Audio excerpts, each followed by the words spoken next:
Don't. Don't. This happened in Ukraine. I was attacked by an Azerbaijani barber. He kept me in the barber chair for almost an hour, and this is the result. I looked like Richard Spencer's uncle or something. Don't say a fucking thing.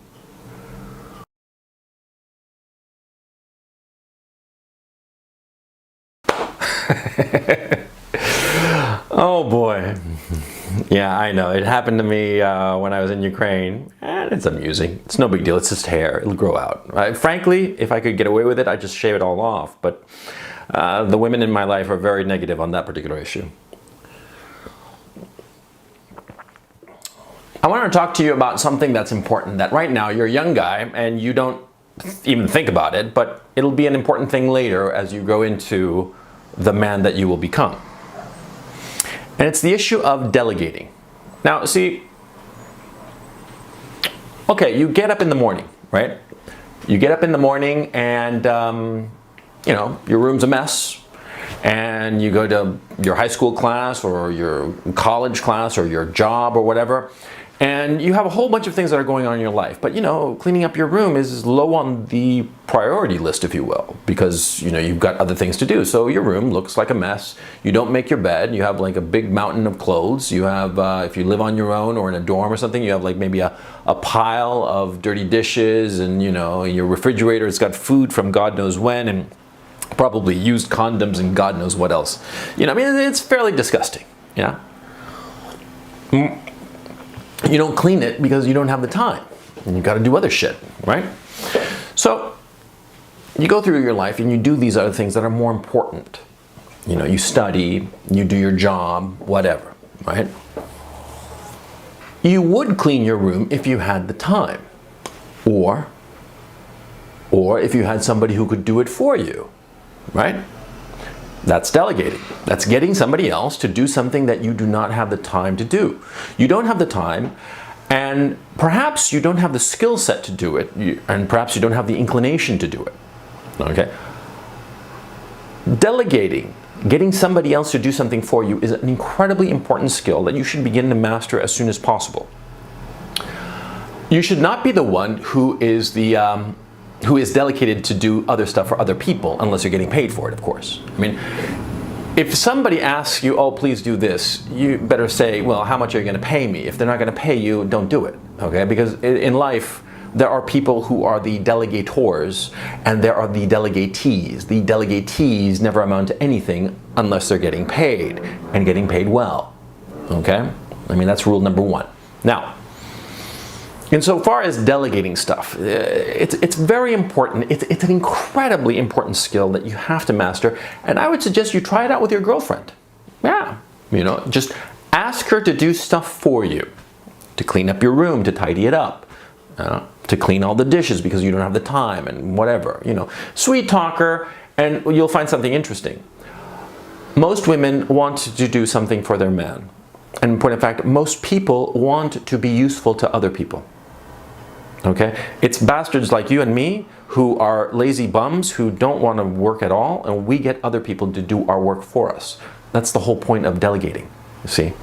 Yeah, I know. I'm an awful person, and, you know, I'll probably go to hell, but since I don't believe in God or the devil or hell, and since I figure that this is the only life, you know, why am I going to do shit if I can get somebody else to do it for me? Right? That's delegating. Now, there are a lot of problems with delegating, and a lot of, you know, issues that come up with it. And I'm going to discuss them briefly in this little vlog. But the thing that you have to understand is that, see, you have to understand why you are delegating something. Because you don't have the time, you don't have the inclination, or you don't have the skill set. Those are the three reasons. Now, you see, when you get somebody to clean up your room, as it were, to, you know, do all your laundry and clean all the dirty dishes and clean out that disgusting refrigerator that you have, right? See, you don't have the time to do it, and so they're going to do it in the way that they want to, unless you give them very specific directions. Now, for something like cleaning up a room, you might give them just general directions, or maybe your shirts, and you say, you know, not too much starch when you take it to the dry cleaners. There's delegating for you. But you see, at the end of the day, you don't really care how it gets done so long as it gets done. Okay, now this is trivial, but as you grow up in the hierarchy of your life, you're going to discover that you need things done in a very particular way. And this is important, okay? Because you see, you're going to have particular tasks that need to be done with a certain amount of skill. Cleaning a room, that's easy. Anybody can do it. Anybody with 80 IQ points can get away with cleaning a room. It's not that big of a deal. But for instance, writing a letter. There's this great quote, it's not a quote, it's a statement that Dwight Eisenhower said. That he said that the hardest thing for him was learning to sign a badly written letter. You see, Dwight Eisenhower, when he was an officer and then a general and then Supreme Allied Commander and then President of the United States, he had a lot of things that he had to do, so he didn't have the time to do them all himself, so he would delegate them. And what happened? Somebody would delegate, he would delegate, you know, the writing of a specific letter. The letter would be written by somebody else. It would come to his desk and he'd have to sign it to send it off to whomever. And he'd read the letter and realize it's a badly written letter, but he doesn't have the time to rewrite it himself. You see? And so that's one of the hardest things that you're going to discover. That delegating something and allowing them or just accepting the fact that they're not going to do it exactly as you want it to be done. Okay? Especially in the more creative and more complicated issues. See, people are going to wind up doing the things that you delegate to them the way that they want them to be done. Not quite the way you would like them to be done. They're going to write the letter in a way that you wouldn't have written. Not as well written perhaps, a little sloppy, I mean, who knows, but you see my point. Now, when you delegate something, you have to understand what you are trying to accomplish. If you're trying to avoid it because you don't have the interest in doing it, whether you simply don't have the time to do it, or whether you simply don't have the talent for it. Now, the third one is tricky. You see, when you delegate something that you do not have the talent to do yourself, all right, let's assume that you have the ability to judge whether it's done properly or not. You have to be careful how you give the task to the person you're delegating it to. Don't worry about the process. Worry about what results are important and articulate them clearly to the person before they begin the task.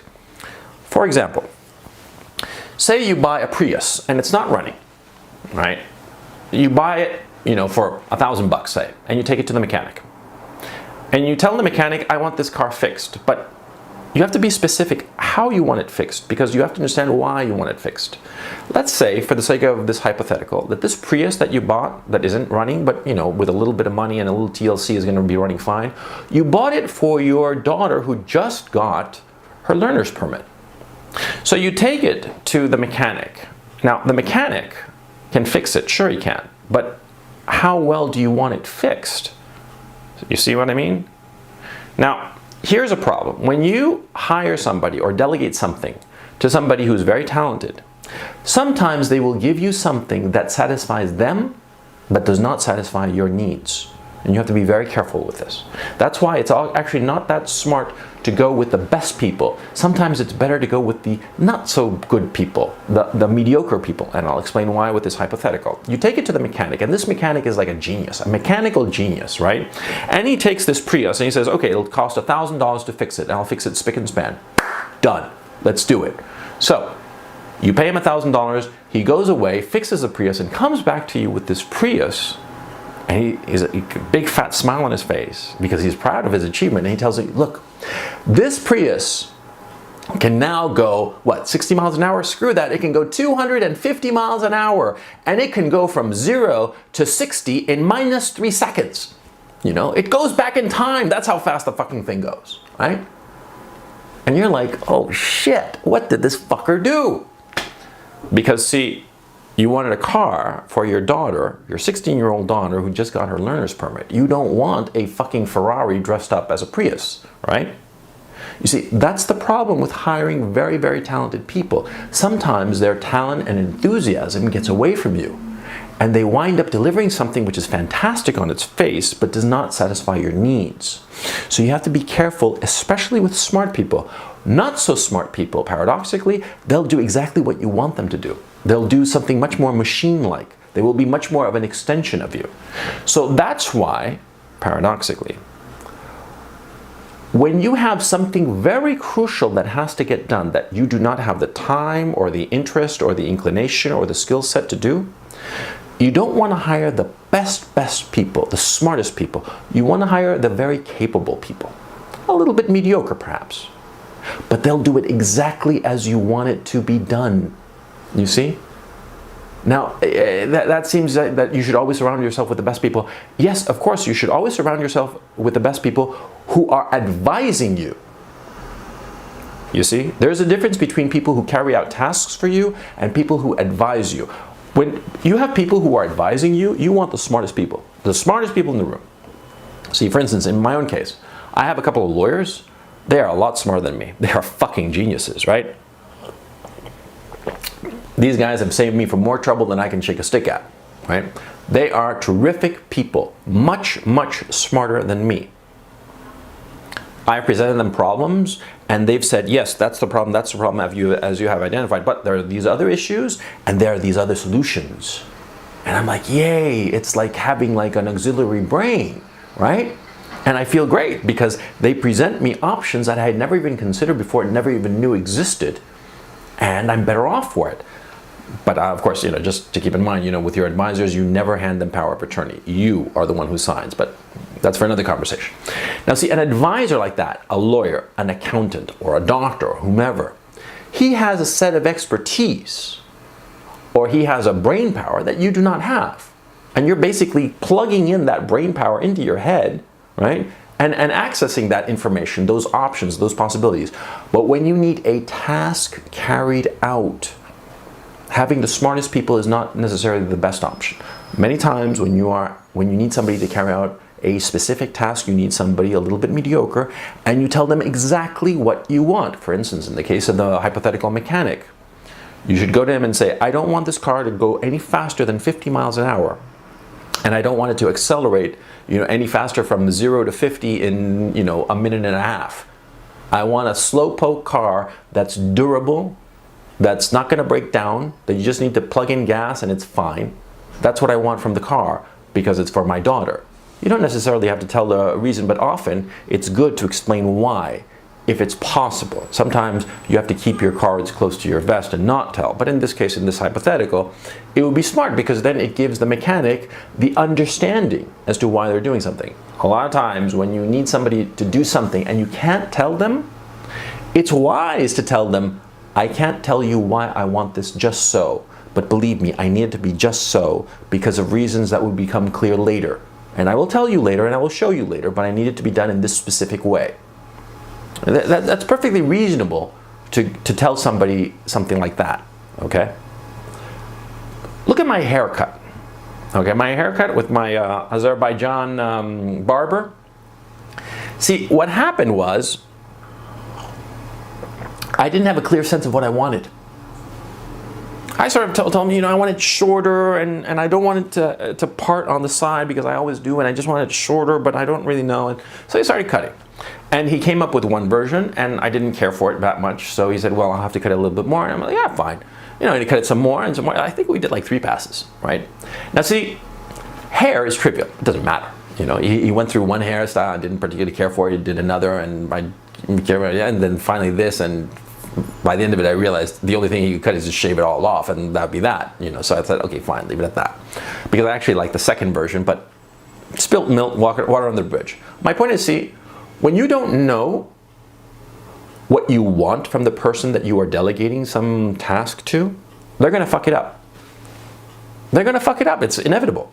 Okay? No matter how clever they are, or stupid they are, or whatever their ability, if you don't know what you want specifically, and what specific interests you have in mind when you delegate some task to, they're not going to be able to perform at the level that you need them to perform. Okay, so the most important thing that you have to do is have a clear sense of what you want, how you want something done, what are your priorities, and tell the person. Okay, and then the final thing, which is very difficult, it's certainly difficult for people like me. I tend to be a micromanager. I tend to be a micromanager, and I tend to be very detail oriented, which is a horrible thing. I'm basically Jimmy Carter, you know, except in the political. Jimmy Carter famously in his presidency micromanaged every fucking thing. I mean, even to the fucking stationery, okay, which is a horrible mistake. And of course, Ronald Reagan, one of his great virtues was that he did not micromanage anything. He just gave broad strokes and go. And that was great. That was perfect because when you're running a large organization, micromanaging is catastrophic for the leader, you. Because you're going to be a leader of an organization someday. You're going to be having 20 people answering to you, each of them delegated with different tasks. You want to give them broad strokes, especially when they're smart. Okay, you want to just, you know, the ship is going in that general direction. You know, every little thing of the ship, it doesn't really matter. Okay, now that would sound as if I'm contradicting what I said before of not hiring the top people. No. When you want something very specific done, you don't want to go with the very top, very creative people, because when you go with those very creative people, they're going to give you something that you might not be able to work with. For instance, with the car example. But for instance, imagine you are setting up a business and you want to get into the, the solar energy business, and you have like regular energy business, you know, with coal, but you say, okay, we're going to do a solar division, so let's get somebody really creative to lead it, and they run with it. That's when you get the smart person. When they're going to do some task that is not directly interconnected with the rest of the activities that you're doing, but you need it done. That's when you hire somebody really creative, really smart, and you just give them free rein. Just go, you know, just go do it, figure it out, and they will. They'll come up with a brilliant solution. You never hire stupid people when you're going to give somebody a lot of free rein because you don't have the time or the interest or the information, the knowledge of that particular task. That's when you hire somebody really smart and you just tell them to run with it and let them run. And you periodically check up on them to say more if they're going in the more or less the right direction that you want them to go into, right? But those people you give free rein. The things that are very interconnected and very important to your rice bowl, okay, and the continuing fulfillment of your rice bowl, well, those people you watch carefully, and you don't want them to be that smart. You want them to be more extensions of yourself, you see. Now, delegating is very important, and it is a very good way to earn the loyalty of people. Because you see, when you delegate something, for instance, the Prius example, and your daughter who's just got her driver's permit, you go up to that mechanic and you tell them, look, I need this car to be really safe because it's my daughter, my only daughter. She just got her learner's permit, and this is important to me. What do you think his reaction is going to be? How do you think he's going to work? He's going to give it a little bit more interest because he's involved, you see? And so that's why it's very important when you delegate to give a sense of the importance of what you are delegating to them. Right? For instance, you know, your apartment is a big old mess, but the Queen of England is stopping by tomorrow afternoon for tea. So you tell your girlfriend, I need you to clean this, you know, because the Queen is coming, and it's a big deal because if I give a good impression, she's going to knight me, and I'm going to be Sir John. So please, can you do this for me? You don't know how much I'd appreciate it. She is going to practically, you know, spit polish the whole apartment, okay? Because she recognizes it's important for you, and not just your girlfriend. It's anybody you work with, whether you pay them or not, okay? You'd be surprised with the people that you are not paying, who you are asking to do something for you. If you explain the emotional importance of the thing, they will go out of their way to make it really, really good for you, okay? Now, this is something that you have to learn because, see, ultimately, if you want to be a leader, you have to learn to lead, and delegating is the first step in that. It's a very important step because it extends your ability into the world, into the universe. Because you have, you know, 10 fingers, right? 2 hands. But when you delegate, all of a sudden, it's not that you're just one person with 2 hands and 10 fingers. All of a sudden, you're 2 people, 3 people, 4 people, all of them acting in your interest, doing what's good for you, helping you out. See? So that's why it's important that delegating is a skill that you should master. And you master it like all skills, practice. Practice on the small scale. Practice with little things, you know, asking people, friends, you know, your girlfriend, whomever, to do little tasks for you. Consciously gauging their reaction, seeing what works and what doesn't. You're a young guy, right? You're a kid. You got decades ahead of you. Learn to do this now. You learn to do this now, you learn to fine-tune your approach. So later, when you have your own business, or you're working for a big corporation, or wheresoever you may happen to be, you will be able to quickly get other people on your side. You will be delegating things, tasks to them, and by delegating those tasks and giving them a piece of the emotional real estate of the tasks that you're delegating, they will feel a part of your team, and you will build yourself an army. This is how you build yourself an army. You make people useful to themselves and useful to you, and they will follow you.